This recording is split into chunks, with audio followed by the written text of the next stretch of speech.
Dear colleagues, in my lecture I would like to address some physical facts and also some basic physiology which may help you to understand the title of my lecture. You need to know I am receiving royalties from Ventinova and also Cook Medical, and in addition I'm working as a paid consultant for Ventinova. As you already learned from the lecture of Karen Hagberg, the recently launched 40 centimeter long, 4.4 millimeter outer diameter tritube has 3 lumens. An elliptical ventilation lumen equivalent to an inner diameter of 2.3 millimeter, a pressure measurement lumen allowing direct continuous tracheal pressure monitoring, and finally a lumen for inflating and deflating the cylindrical cuff. My intention was to give the tritube 3 functions. Firstly, it is an intubating catheter with a flexible shape. Secondly, by removing the malleable stylet after intubation and inflating the cuff, it becomes a definitive airway. Thirdly, by deflating the cuff at the end of surgery and keeping the tritube in position, it can be used as an extubating catheter, which may then be even used for tracheal oxygen insufflation. Thereby the tritube allows straightforward, quick and safe airway management with less equipment and less manipulations in the airway. Preliminary clinical reports, some were recently published as you heard already, support the usefulness and efficacy of this concept. The tritube offers at least 3 benefits listed here. Part of the concept is also to make it a kind of resistor to establish fully controlled ventilation of the lung by preventing quick, passive, elastically driven backflow during expiration. I know this sounds weird, but please let me explain. To call today's mechanical ventilation controlled is somewhat euphemistic in my opinion. Of course, we can control inspiration to some extent by choosing the ventilation mode and playing with setting for PEEP, tidal volume or peak pressure, and indirectly and with some limitations also inspiratory flow. However, for expiration we can only determine the amplitude of pressure drop and have to rely on an otherwise uncontrolled, passive, let go expiration. 2 years ago at the ESA in Berlin we demonstrated how to perfectly control expiration as well as inspiration with a combination of a tritube prototype and a mechanical prototype ventilator which may be regarded as an automated ventrain. This lung simulator, actually a huge YouTube manometer, mimics a healthy adult. It simulates not only the compliance of the lung, but also mass and inertia effects in ventilation through the movement of the mass of water. No need to go into detail, please just note the continuous, smooth movement of the water and its steady surface. On the display of the prototype ventilator you can see a slow but steady increase in pressure during inspiration, followed by a slow and steady pressure decrease during expiration. This ventilation technique based on direct control of the flow during expiration as well as during inspiration has also implications regarding the energy applied to and dissipated in the patient. But you may now wonder, why is this important? As you are aware, the driving pressure concept is currently the gold standard in lung protective ventilation, especially in the ICU setting. But it strikes me that, to my best knowledge, no advice is given how, on inspiration, to go from the PEEP to the peak inspiratory pressure, and then on expiration, how to get back from the plateau pressure to the PEEP. My problem of just applying driving pressure is that we are not really thinking as carefully as we might how the pressure changes with time during inspiration and even more so during expiration. Maybe I'm wrong, but in my understanding of physics and physiology, this is probably pretty important for patient outcome. To illustrate what I'm thinking about, let me offer an analogy. This is my previous car, a Volkswagen Golf 3. When this photo was taken, the mileage meter indicated almost 250,000 kilometers, and to be honest, the best years of this car were over. Actually, it had become somewhat fragile. My question to you is, how would you drive this car? Would you drive it hitting the gas and the brake pedal as hard as possible? I mean, they were trying to ruin the car. Or would it be better to cautiously accelerate and also decelerate gently? Please keep in mind you are sitting inside the car. I think we all agree how to drive my old fragile Golf. Also, the lung-chest system can be thought of as a complex mechanical machine, with the lung as a highly delicate, filigree, viscoelastic organ. So please, in memory of my old Volkswagen, let me pose another question. Why should energy applied during ventilation, or to be more precise in terms of physics, energy over time, thus applied mechanical power, not be a relevant factor for trauma? Considering the deleterious effects of too much energy in short time on our body, think of cuts, fractures, burns, etc., surely we should also consider that it is simply irresponsible to dismiss such effects when discussing ventilation strategies. Please take my apologies for now addressing some physiological basics. The steady compliance curve of the lung-chest system can be obtained by inflating the lungs step by step and measuring the resulting pressure. When we do this, we are looking at the mechanical properties, not to say the mechanical robustness and fitness of the lung-chest system of a patient. Keeping in mind that the lower and upper inflection point are depending on ventilation history and ventilation parameters, of course, for a given moment, these 2 points indicate a change maximum in inclination. The lower inflection point describes a change maximum towards a better compliance, the upper towards a worse compliance. Traditionally, we think the LIP is therefore correlated with optimal recruitment, the UIP with the beginning of at least partial overstretching of the lung. In consequence, tidal ventilation should start at the lower and end at the upper inflection point, which both define the optimal compliance window for ventilation. By setting the PEEP accordingly, the 0 point of tidal ventilation is shifted to a slightly positive intrapulmonary pressure and increased intrapulmonary volume, which reflects adequate recruitment. Regarding insufflated volume and resulting pressure, an ideal slow inspiration would now perfectly follow the almost linear compliance curve between the LIP and the UIP. Also, during an ideal slow expiration, decreasing intertidal volume and resulting pressure would perfectly redraw the compliance curve within the optimal compliance window at any time. The fact, which means changes in pressure and volume over time, has something to do with energy, can be shown by simple math, as you can see here. The inspiratory elastic work during an ideal inspiration leads to lossless storage of potential energy. If there is no resistance to flow or viscoelastic dissipation in the lung parenchyma and chest, the intratidally stored potential energy, thus the energy which can potentially be recovered, is here shown in dark red. During an ideal expiration, the stored potential energy is completely recovered by elastic recoil.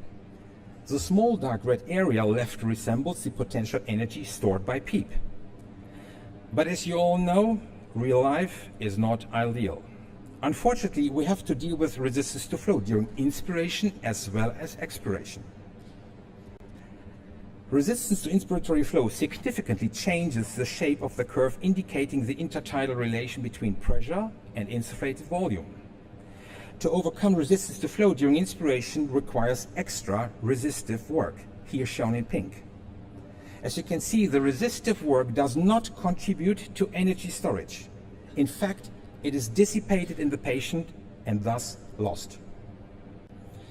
Unfortunately, again, due to the resistance to flow, the amount of energy which can truly be recovered during expiration is substantially reduced by resistive dissipation. In other words, only a part of the potential stored energy can be recovered during expiration. The price for expiratory outflow is again dissipated lost energy, here the pink area in between the compliance and the expiratory curve. In some, to get gas into and out of the patient requires the ventilator to do work, and some of that work or energy is dissipated, thus lost in the patient. To explain it by the analogy of riding in a car, let me tell this. The recovered energy may be seen as the part of the gasoline's energy converted into acceleration and mileage. The dissipated energy is the remaining rest of energy stored in the fuel, which is lost, for example by friction inside the engine, heats up the motor and stresses the mechanical structure. So the area within the PV loop, the so-called hysteresis, is directly correlated with the dissipated, lost energy during the ventilation cycle. Of course, it is only the dissipated energy which is the bad guy and can harm the lungs. The recovered energy is not left in the patient, so we do not have to worry about it in terms of potential damage. By relating the amount of dissipated lost energy to time, for example duration of a ventilation cycle or a minute of ventilation, it is expressed as the corresponding dissipated lost mechanical power. But how much energy per minute of ventilation, or in other words, mechanical power, is needed to affect or even destroy a lung? This question has been addressed by this paper published by the group of Luciano Gattinoni. As you have heard already a little bit from Professor Gattinoni, in an overstretching model in piglets which were volume-controlled ventilated, a mechanical power of 12 joules per minute was sufficient to completely destroy the lungs. Most interestingly, this threshold could be confirmed in additional experiments without lung overstretching. But you need to know 12 joules per minute is tiny. 12 joules per minute is about 3 calories per minute. This is the amount of energy required to warm up 1 milliliter of water in 1 minute by 3 degrees. Professor Gattinoni's group concludes that not only tidal volume and driving pressure, but also flows and respiratory rate are relevant factors for ventilator-induced lung injury really. They state any reduction in any component of the cyclic mechanical power should lower the risk of VLI. Considering the physics of flow, high flow inevitably increases the amount of dissipated energy. In consequence, peaks of high flow during the ventilation cycle result in much dissipated energy within short time, thus mechanical power peaks. As you know, pressure-controlled ventilation is characterized by highly dynamic inspiratory and expiratory flows with initial flow peaks. A sudden rise in pressure with only a small volume change at the beginning of the inspiration, as well as a sudden pressure drop, again without relevant volume change during early passive expiration, is a symptom of considerable resistive work and thus energy dissipation. Volume-controlled ventilation is defined by a stable inspiratory flow, but expiration again is passive and thus uncontrolled, with a highly dynamic flow and an initial expiratory flow peak. Both depend on compliance of the lung chest system and flow resistance of the anatomical as well as artificial airways. Compared to PCV, the hysteresis of the PV loop is smaller and energy dissipation in some lower, but it is still not as small as it could be. In February 2016, this prototype version of the so-called E1 was tested by our collaboration partners in the group of Stefan Schumann at the University Hospital in Freiburg. As already seen in the previous video clip, you will again notice the slow, steady rise of intratracheal pressure during inspiration, followed by an immediate, slow and steady pressure drop during expiration. The water in the lung simulator, which is again ventilated via a tri-tube prototype, is shifted smoothly and continuously up and down at a measured IE ratio of 1:1 by a stable inspiratory and expiratory flow of 12 liters per minute. In fact, by these 4 controls of the E1 prototype, which are inspiratory flow, peak and expiratory pressure and IE ratio, mechanical power as well as energy dissipation is directly regulated. Notably, this ventilator does not have a control for respiratory rate. To increase minute volume ventilation, one has just to increase inspiratory flow, which leads to a quicker build-up of the driving pressure set at the ventilator. At the same IE ratio, a higher respiratory rate will then result. As seen, flow-controlled ventilation establishes a continuous, stable inspiratory and expiratory flow. This results in minimization of resistive work and, compared to PCV and VCV, lowest energy dissipation indicated by the smallest PV loop hysteresis.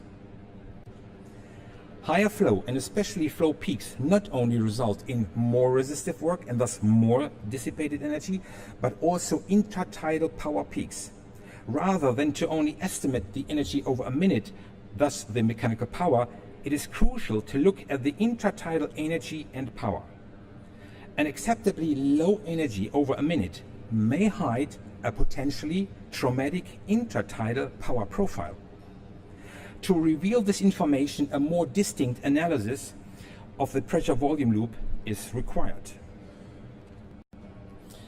Many thanks to Tom Barnes, Professor Emeritus for Experimental Physics and a good friend of mine, who programmed this highly complex, sophisticated software to highlight the differences in the intertidal power profiles of pressure, volume, and flow-controlled ventilation. This simulation assumes the normal compliance and airway resistance of a healthy adult. You can see that during PCV, dynamic inspiratory and expiratory, initially high peak flows cause an inspiratory as well as an expiratory power peak. In contrast, during VCV with stable inspiratory flow, but again highly dynamic flow caused by uncontrolled passive expiration, the initial expiratory flow peak is not surprisingly correlated with a power peak. Continuous stable inspiratory and expiratory flow during bidirectionally flow-controlled ventilation avoids any power peak and shows, compared to PCV and VCV, the smallest hysteresis of the PV loop, indicating the smallest amount of dissipated lost energy intratidally. From a physical point of view, minimal exposure of the lung tissue to energy over time, which means avoidance of power peaks, demands slow and continuous pressure changes at optimal compliance by a continuous stable flow without relevant pause phases, not only during inspiration but also expiration at an IE ratio of 1:1. If you are still not convinced of the relevance of mechanical power in ventilation, think about the evidence that HFOV is apparently not beneficial for an RDS lung. Considering the current concepts of lung protective ventilation, thus limitation of volume and driving pressure, it is surprising why HFOV fails in improving outcome. Unfortunately, the HFOV strategy of minimizing volume and pressure changes is flawed by very high frequency, flow pulses, and thus considerable energy dissipation, which apparently does not ease healing of an RDS lung. Yvonne will be the world's first commercially available mechanical ventilator, not only capable to provide ventilation through a straw, but also fully controlled ventilation, and most importantly, energetically optimized ventilation. It lasted about 5 years to get the job done, and our work is still ongoing. It is certainly not the work of just a few people. It needed, and it still needs, a lot of enthusiasts and dedicated professionals sharing their knowledge, believing in this concept, and working hard to bring a tool to the market which may help to ventilate patients in the future safer and better, either through a conventional endotracheal tube or just a straw. Thank you for your kind attention.